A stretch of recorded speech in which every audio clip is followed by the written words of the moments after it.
quart de finale pour les seniors. Et le premier débat aura lieu entre M. Ahmed Kamil Ahmed et M. Abder Idriss Youssouf.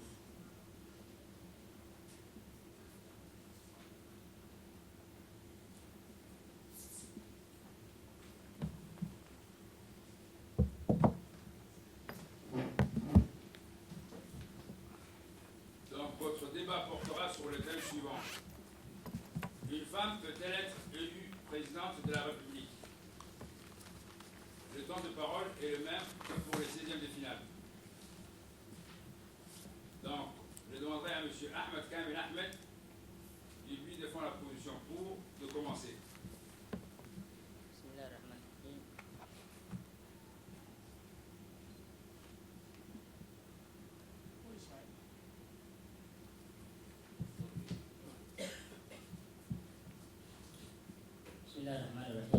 Bismillahirrahmanirrahim. Avant tout, je dois remercier les jurys qui sont à notre exposition depuis le jour du commencement, ce soir. Je crois que ce ne sera pas la dernière soir. Aussi, j'aimerais remercier les participants qui sont aujourd'hui ce soir ici, et aussi les collègues du débat. Bon, c'est le thème que j'attendais depuis longtemps. C'est un très bon thème. Donc, mon thème est: la femme peut-elle être un président de la République? Selon mon interprétation personnelle, il veut dire, est-ce que la femme a une capacité de gestion pour gérer un pays? Avant tout, je défends l'intérêt. Je dis oui. Elle est bien placée. Avant tout, la femme est le plus sérieuse qu'un homme. Pour gérer un pays, pour atteindre un objectif, pour donner un développement au pays, il faut qu'un homme doit être sérieux. Qui est la femme? La femme, qui est l'homme? La femme, c'est le Dieu qui a créé une femme. Une femme a un début et une fin. L'homme, il a un début et une fin. Dans cette optique, aussi, le jour du jugement, la femme va aller au paradis, comme l'homme aussi peut aller au paradis. Donc, dans cette optique, on a le même pied d'égalité. Bon, la femme, elle peut gérer le pays, elle peut être une présidente de la République, parce qu'avant tout, elle est sérieuse. Elle est sérieuse dans la mission. Par exemple, réellement, comment on prouve que la femme est sérieuse? Dans la classe, imagine. Il y a une fille et un garçon. Regarde leur cahier. Une fille, elle a un cahier qui est composé de différentes couleurs. Un homme, un garçon, non. Souvent, non. Il n'est pas du tout sérieux. Donc, je vais dire ici, la femme, une fille est le plus sérieux qu'un homme, pour être une présidente. Par exemple, la femme au foyer. Lorsque vous avez des invités, imaginez, vous avez des invités, vous voulez honorer quelqu'un. Alors, nous les garçons, mais moi je veux personnellement honorer. Mais il ne peut pas se sacrifier pour cette personne. Mais la femme, elle veut se sacrifier, elle fait tout pour bien honorer quelqu'un. Donc, elle peut être solide. Deuxièmement, elle est moins corruptible. Par exemple, aujourd'hui, il y a beaucoup de guerres dans le monde. Comment je peux dire moins corruptible? Là, imagine, si aujourd'hui, les États-Unis, c'est les plus grandes puissances, les superpuissances, je peux dire. Le Barack Obama, il regarde la télé. Il voit qu'il y a un petit fils de Palestine qui a été tué par un Israélien. Il prend le silence. Pourquoi il ne réagit pas face à ces réactions? Puisqu'il a un pouvoir. La femme, si c'était, imagine, Hillary Clinton, si c'était une fille, elle ne peut pas résister à tous ces problèmes. Soit elle va réagir tant qu'elle a des pouvoirs, soit elle va démissionner. Donc, la femme peut être une présidente, toujours comme je dis, dans l'optique de sérieuxisme, elle est très sérieuse. Deuxièmement, aucune étude scientifique a été prouvé que la femme est moins intelligente qu'un homme. Par exemple, il y a ce qu'on appelle quotient intelligence. test d'intelligence qu'on a fait en 1900 par M. Jean Flem, un spécialiste des tests d'intelligence, a annoncé une nouvelle dans Daily Mail. Donc il a dit, qu'est-ce qu'il a remarqué? Il a remarqué que le score des tests, la femme, il était plus élevé que l'homme chez la femme. Surtout l'Estonie, Argentine, Nouvelle-Zélande. Donc, cela veut dire qu'il n'y a aucun scientifique, étude scientifique a été prouvé que la femme est moins intelligente que l'homme. Juste si tu dis biologiquement, c'est vrai, en termes de sexe, mais aucun étude a été prouvée. Deuxièmement, nous avons un grand exemple qui gère aujourd'hui l'Union européenne, comme on connaît. L'Union européenne, plus précisément, qui est la femme, je vais parler en anglais à Merkel, une chancelière allemande. Aujourd'hui, l'Union allemande est la première puissance économique de l'Union européenne. Qui gère ce pays? Ce n'est pas une femme, c'est une femme.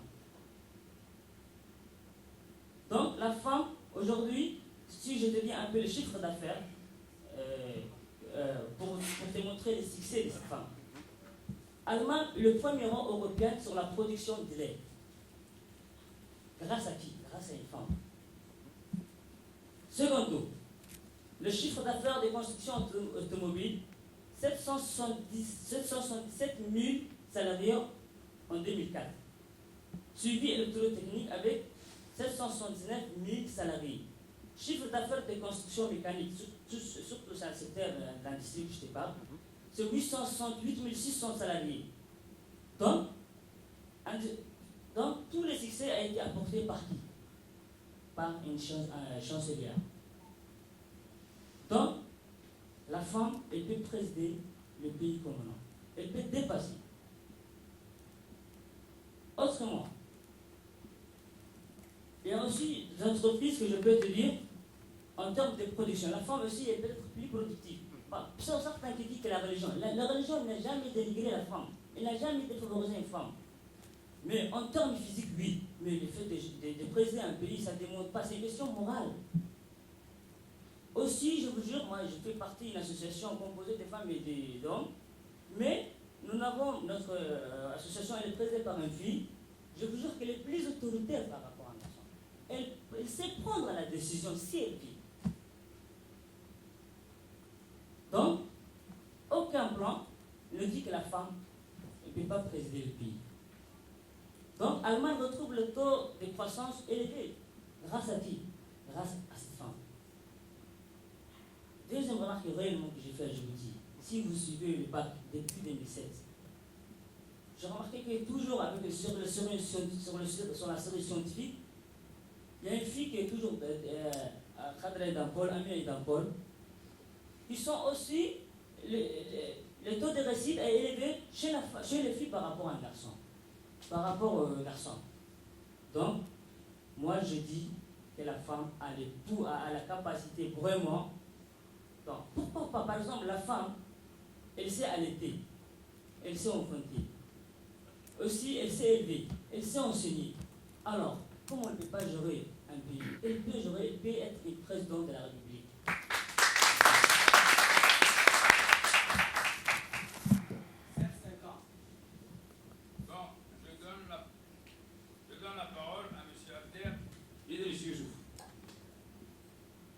Merci, cher jury. Le sujet qu'on nous a imposé est: la femme peut-elle être élue présidente de la République? Oui, elle peut être élue présidente de la République. Si on regarde la réalité, on voit Angela Merkel, Michel Bachelet, et j'en passe. Mais le vrai sujet, c'est: une femme doit-elle être élue présidente de la République? C'est là d'où viennent les problèmes maintenant. Je vais attaquer ceci sous deux angles. L'angle traditionnel et l'angle psychologique. Vous savez, dans un foyer traditionnel, l'homme est souvent comparé à un ministre des Finances ou à un ministre des Affaires étrangères. C'est lui qui amène les ressources dans la famille. Tandis que la femme, elle, est comparée à la ministre de l'Intérieur. Parce que c'est elle qui organise le foyer, c'est elle qui gère les conflits, c'est elle qui s'occupe des affaires internes. Donc une femme a déjà des responsabilités très lourdes. C'est une mère. Elle gère le foyer, elle règle les conflits. Donc, en gérant ces responsabilités lourdes, le devenir président de la République sera strictement impossible. Donc, vous savez, la vie de président de la République, c'est une vie sous pression constante. C'est une vie vraiment pressante. Donc, si une femme, veut aspirer à devenir présidente de la République, elle sera dans tous les cas obligée de délaisser le foyer. L'exemple type est Madame Michelle Bachelet, première femme présidente en Amérique du Sud, qui, elle, est divorcée. Donc, vous savez, l'homme a une capacité d'action intrafamiliale et extrafamiliale. C'est à lui que convient le rôle de président de la République, car il peut tâtonner entre plusieurs composantes de sa vie.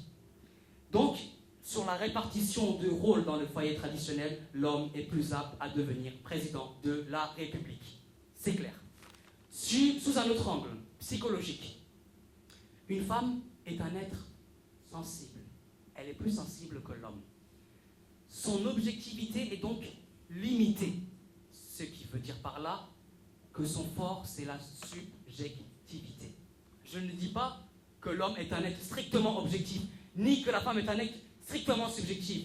Non, cela est trop simpliste, erroné et infondé. Je dis juste que l'homme, contrairement à la femme, sait faire le poids entre la subjectivité et l'objectivité. Il est capable de démarquer ses émotions par rapport à ses décisions. Je prends un exemple très simple. Un président de la République, dans une situation compliquée, n'impliquera jamais ses intérêts personnels dans ses décisions. C'est l'intérêt général qui prime. Alors qu'une femme, c'est sa sensibilité et son instinct maternel. Ce que je veux dire par là, c'est le penchant pour les faibles. C'est ces deux composantes qui vont influer sur ses décisions. Là aussi, la femme ne peut pas être présidente de la République. Un autre point, je vais peut-être exagérer, mais je vais vous le prouver. Une femme n'a pas de confiance en soi absolue. L'homme a une confiance en soi à l'épreuve des balles, tandis que la femme a une confiance en soi influençable. Vous me dites oui, mais vous allez dire ouais, mais ce mec est vraiment machiste. Non, je vais vous le prouver par A plus B. Je vais vous donner un exemple. À l'initiative d'une ONG qui s'appelle, si je ne me trompe pas, National Democratic Institute, une ONG américaine, elle a mené pour les femmes congolaises un séminaire d'une semaine le 2 septembre 2015, nommé Femmes et élections. Cette ONG avait pour but de repérer les faiblesses des femmes lors des périodes électorales. Ils ont noté 2 difficultés. Un manque absolu de confiance en soi et une absence totale de solidarité entre elles.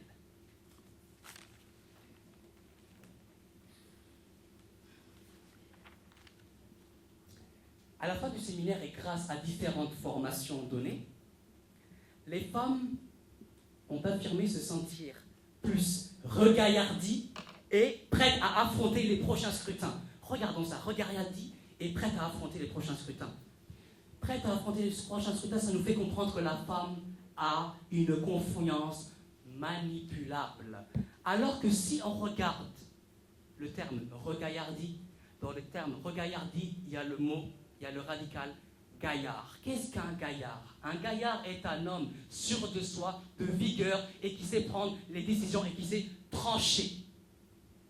Donc ici, ça ne nous prouve pas, A plus B, que le rôle de président nécessite une détermination et une confiance absolue, ce qui ne convient pas à la femme. Merci.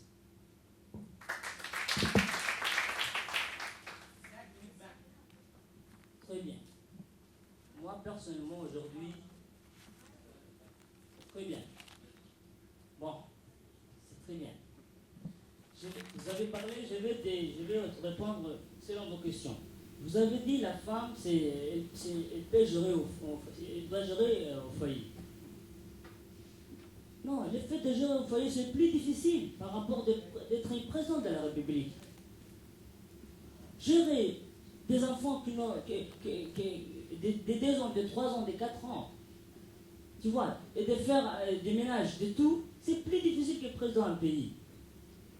Donc aussi on a ici, moi je te dis quelque chose, la femme, elle a ce qu'on appelle les multitâches.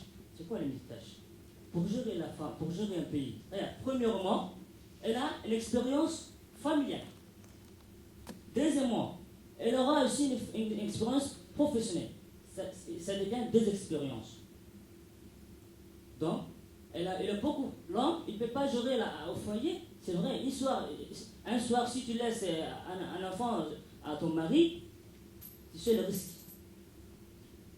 La femme, elle peut gérer, elle peut être une femme publique et administrative aussi. Comme la ministre, Mohamed Roublé, pourquoi pas la ministre aussi notre ministre, Hawa Mohamed Youssouf, c'est une représentante du ministre des Affaires étrangères. Donc, elle a des expériences plus que lui, une expérience plus que lui. Deuxièmement, vous avez dit la sensibilité. Ah, c'est très important. Moi, j'ai d'autres images que toi.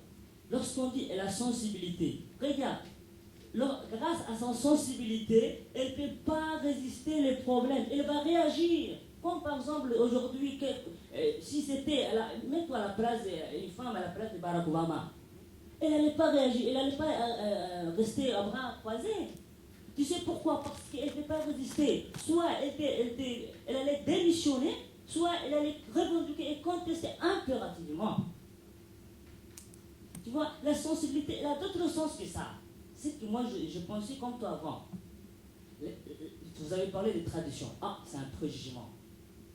C'est un préjugement psychologique, comme vous avez dit. Il y a des gens qui militent, il y a des femmes qui militent. Prends-toi un exemple réel. Lorsqu'il y avait, à l'époque des Karmeli, si je vous apprends après, au nord de Tajoura, on appelle Velma, il y avait une vieille, elle était vraiment récompensée par le ministère de la promotion de la femme, qu'elle s'appelait, je ne me souviens pas, mais lorsqu'il y avait beaucoup de blocs de Karmeli, c'est elle qui avait creusé le puits là. Donc, il y a toujours, lorsque vous avez dit, il y a sensibilité dans d'autres sens. Donc, pourquoi il n'a pas confiance en soi? Ah, ça c'est parce que vous le jugez déjà. Vous avez un préjugement. Vous le préjugez, c'est pour ça qu'elle a une confiance. Mais il ne faut pas les préjuger. Laissez-lui vivre, elle va avancer. Regarde, la femme, vous le préjugez parce que regarde, la femme, elle a une détermination. Il faut respecter sa détermination. Elle a une négation. Elle a une conviction. La femme, elle aussi, c'est une clairvoyante. Elle a des projets. Elle a un plan d'action. Mais pourquoi elle a une confiance? Parce que c'est un préjugement que vous avez, vous, les garçons. Non pas parce qu'elle est faible. Non, bref, donne-moi, si elle est faible scientifiquement, ou bien une étude qui a été prouvée en scientifique par une capacité crânienne, donne-moi. Non, elle n'est pas faible. Mais elle n'a pas parce que la confiance en soi, parce que vous les préjugez. C'est un préjugement traditionnel, psychologique, non pas par les gens. Hein. La religion n'a pas dénigré la femme, n'a pas défavorisé les femmes. Donc, regardez, maintenant, nous les Africains, les problèmes, on sait imiter les mauvaises choses, mais on ne veut pas imiter les bonnes choses. Aujourd'hui, aux États-Unis, le futur président, c'est qui ça sera qui en Suède? Hillary Clinton. Alors, on doit. Mais vous imitez d'autres choses des États-Unis, mais il faut imiter, c'est un exemple à imiter. Aujourd'hui, dans la République de Djibouti, on a 3 ministres de la femme. On a eu beaucoup de succès par rapport à la décennie. Tu vois, 10 années passées, à la vie, il y a aussi. Donc, il faut aimer. Donc, regarde, Allemagne, regardez aussi. Donc, ce que je vais dire clairement et nettement, des choses très importantes. Si vous laissez les préjugements traditionnels, si vous laissez un préjugement psychologique, la femme elle a une capacité égale. On a les mêmes pieds d'égalité dans la vie. Donc, il faut laisser ces préjugements pour que la femme devienne un flambeau pour nous. La femme, ce n'est pas un objet de désir ou de plaisir. Elle a beaucoup d'objectifs.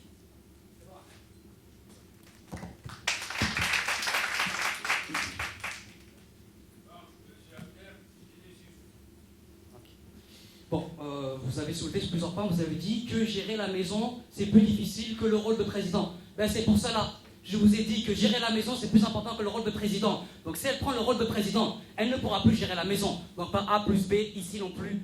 Elle dénigrera, elle laissera sa maison au détriment de sa volonté de vouloir dominer. De deux, vous avez dit démissionner sous pression. Depuis tout à l'heure, j'attends des exemples concrets. J'en ai pas vu. Je n'ai pas vu une seule femme présidente qui n'a à démissionner. L'homme aussi a ce droit. C'est un être humain. De trois, vous avez dit une femme est moins corruptible que l'homme. Je pense que vous ne regardez pas les actualités. Lors de la Coupe du Monde, je pense que vous êtes fan de football. Avant la Coupe du Monde au Brésil, il y a eu des manifestations de revendications.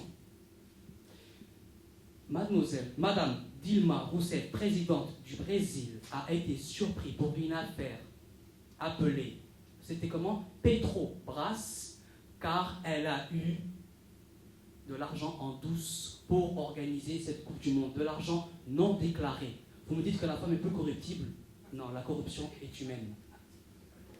Et vous avez dit, la religion ne dévalorise pas une femme. Je suis d'accord, mais il faut savoir quelque chose. C'est qu'il n'y a pas d'imam femme. Il n'y a pas de pape femme. Il n'y a pas de rabbin femme. À ce que je sache, mon ami, une rabbinette, une rabobinette, ça n'existe pas. Une papette, ça n'existe pas. Une imamette, t'en as vu? C'est qu'il y a une raison. Donc, comme le concept imamette et papette existe encore, l'idée de femme présidente connaît le même sort que ces deux termes. Et je vais vous dire quelque chose. Vous savez, la promotion de la femme, c'est une condition sine qua non pour un monde plus égalitaire, je suis d'accord. Et par bon sens, ce serait immoral que de dire une femme ne pourra jamais être présidente de la République. Je suis d'accord aussi. Mais vous n'aurez pas le monopole de l'indignation. Je vais vous dire quelque chose. Une femme, c'est notre mère, c'est notre fille, c'est notre sœur, c'est notre épouse. Là aussi, je suis d'accord. Cependant, la reconnaissance des droits fondamentaux de la femme est un long processus où il ne faudra pas sauter d'étape, par craindre que de penser qu'une femme présidente s'apparenterait à un arbre qui cacherait la forêt. Le vrai sens de ce débat aujourd'hui, c'est de voir la réalité de ce processus. Le vrai sens de ce débat aujourd'hui, c'est de ne pas envoyer d'une manière expéditive la femme au poste de président de la République sur un terrain miné par l'hypocrisie de l'homme. C'est vrai, je concède que Madame Angela Merkel encouragerait à ce qu'une femme brille pour la magistrature suprême. Mais, il y a toujours un mais, c'est que l'homme a une responsabilité à laquelle il ne peut s'exonérer. L'homme a une responsabilité qui est de corriger toutes les erreurs et toutes les injustices qu'il a fait subir à la femme au nom de la tradition et au nom des préjugés. Et c'est pour cela que c'est à l'homme de continuer d'exercer cette fonction. Vous savez, comme je l'avais dit l'année dernière, l'homme est un animal cultuel et c'est un animal culturel. Donc, j'ai demandé cet après-midi en venant, j'étais dans le bus et j'ai demandé au Krish Bey, oui, est-ce que tu penses qu'une femme peut être présidente de la République? Il m'a dit, je vais te répondre simplement, je traduis ça. Il me dit, regarde le monde animal, ben, ça s'apparente à l'homme. C'est le mâle qui assure la sécurité dans le troupeau. C'est le mâle qui protège, c'est le mâle qui va à la chasse. Ce n'est pas pour rien. Et sur le point culturel, vous savez, dans la culture, les hautes responsabilités se répartissent en trois. Visionnaire, on l'appelle Makan Haibiye.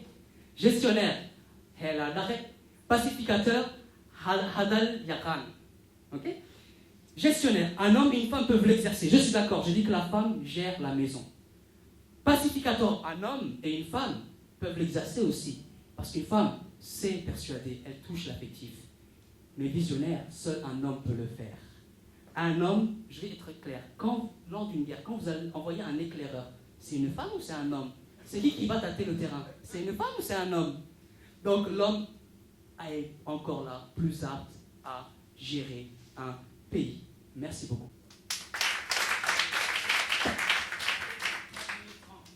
Merci, monsieur Ahmed et Abdel Idriss Youssouf.